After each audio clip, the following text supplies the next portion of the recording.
নমস্কার বন্ধুরা, কিচেন টেকনিকে আরো একটা নতুন পর্বে আপনাদের সবাইকে স্বাগত। আমি মধুমিতা। আজকের রেসিপি হলো অনুষ্ঠান বাড়ির মতো ঝরঝরে ফ্রাইড রাইস। ফ্রাইড রাইস কম বেশি আপনারা সবাই বানাতে পারেন, কিন্তু পারফেক্টলি ঝরঝরে হওয়ার জন্য কিছু টিপস অ্যান্ড ট্রিক্স আছে এই ভিডিওতে। ফ্রাইড রাইস বানানোর মেইন পার্ট হচ্ছে ভাতটা সুন্দরভাবে বানিয়ে নেওয়া। তা না হলে ভাত যদি গলে যায় তাহলে কোনো রকম ভাবে ফ্রাইড রাইসটা একদমই ভালো হয় না। চলুন দেখে নেওয়া যাক আজকের রেসিপি। সেজন্য নিয়েছি আমি এখানে long grade basmati rice. Basmati রাইসে ফ্রাইড রাইসটা খুবই ভালো হয়। তা এখানে আমি নিয়েছি 3 কাপ পরিমাণে বাসমতি চাল। চালটাকে খুব ভালোভাবে ধুয়ে নেব। যতক্ষণ না জলটা পরিষ্কার হয়ে যাচ্ছে ঠিক ততক্ষণই ধুয়ে নেব।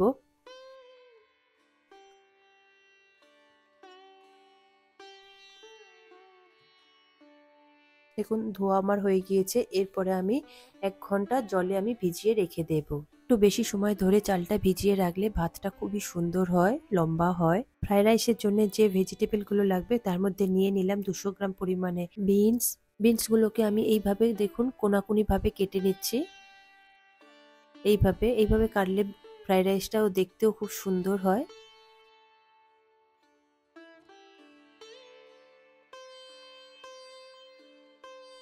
আমার প্রায় কাটা হয়ে গিয়েছে।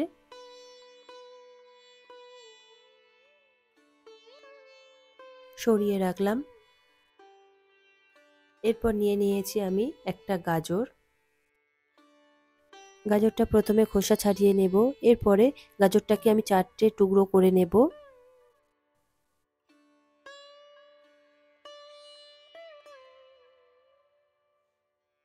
আমি লম্বা লম্বা করে কেটে নিয়েছি, আপনারা যে কোনো শেপে দিতে পারেন।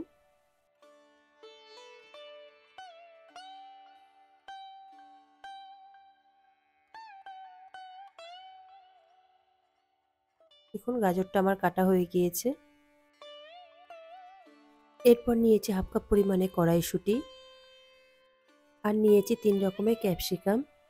আপনারা চাইলে এক রকমও দিতে পারেন, তবে আমি এখানে ফ্রাইড রাইসটা কালারফুল লাগার জন্য আমি এখানে 3 রকম কালার ব্যবহার করেছি। চলুন এবার ক্যাপসিকামগুলো আমি কেটে আলাদা করে রাখছি।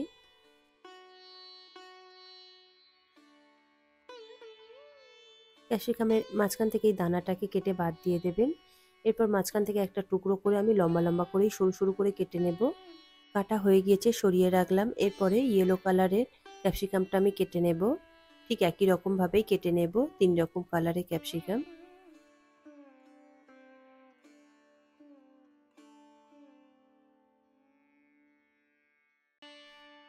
ইয়েলো ক্যাপসিকাম আমার কাটা হয়ে গিয়েছে। এরপর কেটে নেব রেড কালারের ক্যাপসিকাম।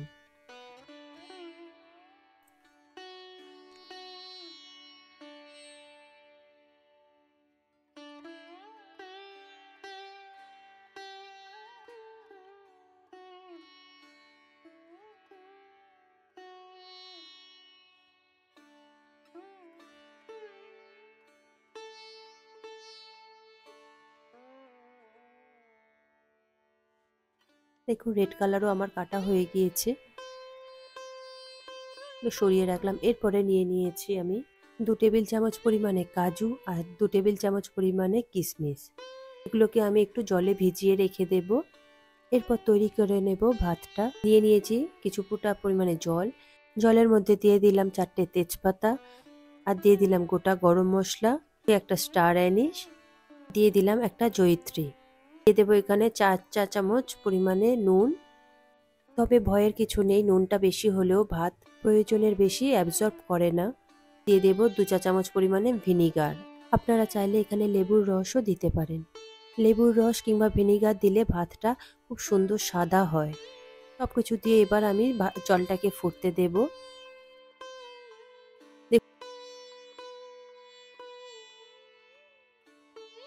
দেখুন জলটা আমার ফুটে উঠেছে।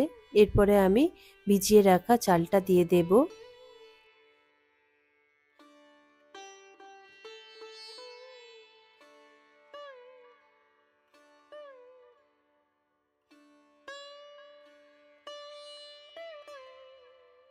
চালটা দিয়ে একটু এইভাবে নেড়ে আমি এরপরে ঢেকে দেব যতক্ষণ না ভাতটা ফুটে উঠছে।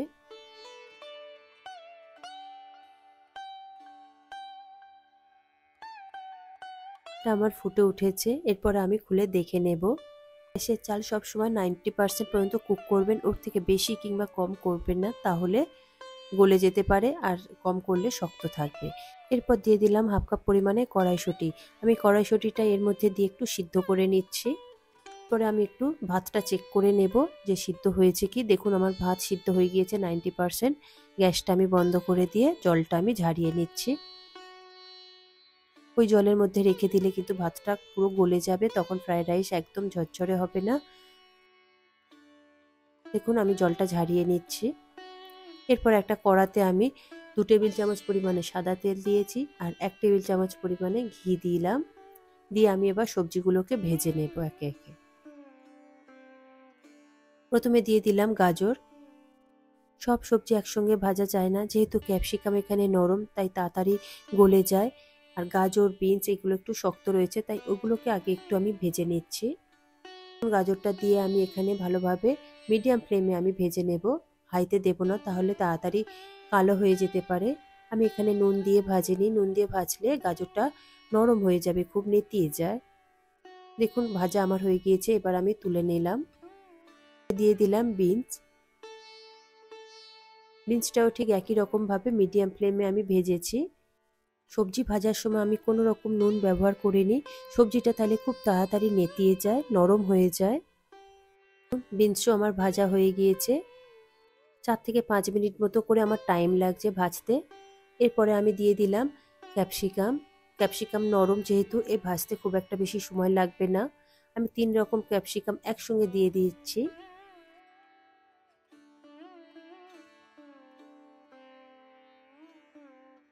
ক্যাপসিকামটা ভাজতে মোটামুটি আমার 2 থেকে 3 মিনিট মতো সময় লেগেছে।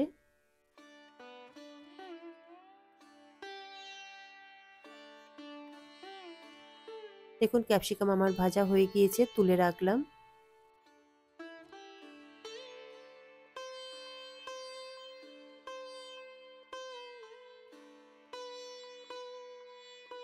এরপর দিয়ে দিচ্ছি একটা বড় সাইজের পেঁয়াজ।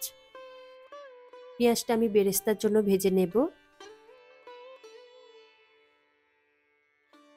উপর দিয়ে আমি একটু হাফ চা চামচ পরিমাণে চিনি ছড়িয়ে দিচ্ছি, যাতে কালারও তাড়াতাড়ি চলে আসে আর তাড়াতাড়ি একটু মুচমুচেও হয়ে যায়। পেঁয়াজটা ঠিক এইরকম কালার করবেন, এর থেকে বেশি কালো করলে একদমই দেখতে ভালো লাগবে না আর খেতেও ভালো লাগবে না, তিতো হয়ে যাবে। দেখুন আমি তুলে নিলাম গোল্ডেন ব্রাউন করে। এরপর দিয়ে দিলাম স্প্রিং অনিয়ন। অনিয়নটা দিয়েও আমি 1 থেকে 1.5 মিনিট মতো ভেজে নিয়েছি। আর তার সঙ্গে দিয়ে দিলাম 5টা কাঁচা লঙ্কা চেরা, দিয়ে আমি একটু হালকা করে ভেজে নিলাম। তার সঙ্গে দিয়ে দিচ্ছি 2 টেবিল চামচ পরিমাণে কিশমিশ আর 2 টেবিল চামচ পরিমাণে কাজু। হালকা করে ভেজে নিয়ে দেখুন তুলে নিলাম। এগুলো কোনোটাই বেশি ভাজা যাবে না। এরপর দিয়ে দিলাম 2 চা চামচ পরিমাণে সাদা তেল, দিয়ে দিলাম 1 চা চামচ পরিমাণে ঘি। ভালোভাবে গরম হলে দিয়ে দেব গোটা গরম মশলা ফোড়ন।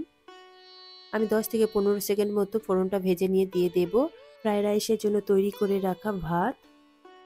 দিয়ে দেব সব ভেজিটেবলগুলো, দিয়ে দেব 2 চা চামচ পরিমাণে গোলমরিচ গুঁড়ো, দিয়ে দেব 2 চা চামচ পরিমাণে চিনির গুঁড়ো। এখানে চিনির গুঁড়োটা দিলে তাড়াতাড়ি মিশে যায়। আর দিয়ে দেব স্বাদ মতো নুন, আর দিয়ে দেব 1 চা চামচ পরিমাণে গরম মশলা গুঁড়ো। দিয়ে সবকটা উপকরণ দিয়ে আমি গ্যাসটা এই সময় মিডিয়াম ফ্লেমে রেখে আমি একটু মিশিয়ে দেব। তবে আপনারা এখানে চিনির গুঁড়ো ইউজ করবেন, তাহলে চিনির গুঁড়ো দিলে ভাতের সাথে সবজির সাথে খুব তাড়াতাড়ি মিশে যায়। আর গোটা চিনি দিলে গলতে একটু দেরি লাগে, ততক্ষণে ভাতটা বেশি নাড়াচাড়া করলে আবার ভেঙে যেতে পারে। ওই জন্য আমি এখানে চিনির গুঁড়ো ইউজ করেছি। দেখুন ভাত আমার হয়ে গিয়েছে, একদম রেডি হয়ে গেছে ফ্রাইড রাইস। এরপর উপর থেকে আমি একটু বেরেস্তা ছড়িয়ে দিলাম।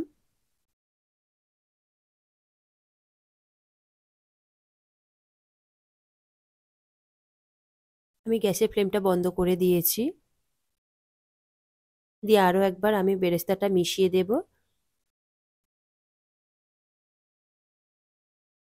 এরপর দিয়ে দেব 2 টেবিল চামচ পরিমাণে ধনেপাতা কুচি, তবে আপনারা চাইলে নাও দিতে পারেন। দিয়ে আরও একবার ভালো করে মিশিয়ে নেব। এখন রেডি হয়ে গিয়েছে আমার অনুষ্ঠান বাড়ির মতো একদম ঝরঝরে ফ্রাইড রাইস। ফ্রাইড রাইস বানানো সত্যি খুবই সহজ, তবে ভাতটা যদি পারফেক্টলি ভাবে তৈরি করে নিতে পারেন, তাহলে বাড়িতেই একদম অনুষ্ঠান বাড়ির মতন ফ্রাইড রাইস বানিয়ে নিতে পারেন। আশা করছি আজকের ভিডিওটা আপনাদের ভালো লাগলো। ভালো লাগলে এইভাবে একবার বানিয়ে দেখবেন, একদম অনুষ্ঠান বাড়ির মতন স্বাদ পাবেন। ভালো লাগলে লাইক শেয়ার করবার অনুরোধ রইল।